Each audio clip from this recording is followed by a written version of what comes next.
Bonjour et bienvenue à la présentation du projet de recherche de l'équipe RECAF, Alternative Mobilité. Notre projet de recherche porte sur la mobilité et plus précisément en milieu urbain. Dans ce projet, nous allons vous présenter plusieurs alternatives possibles permettant d'améliorer la mobilité. Nous allons discuter avec des professionnels et nous allons vous montrer un projet alternatif de réaménagement de la place d'Armes à Yverdon-les-Bains.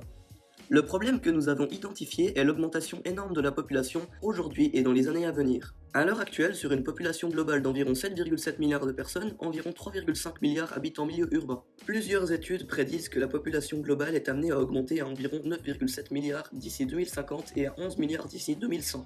La population habitant en ville représentera les 2 tiers de la population globale. Un des grands défis du XXIe siècle sera de construire un réseau de transport efficace et durable qui permettra de transporter toutes les personnes qui en ont besoin.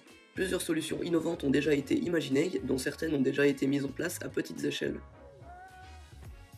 Dans les transports urbains existants déjà, la plupart impliquent une installation sur le sol ou souterraine.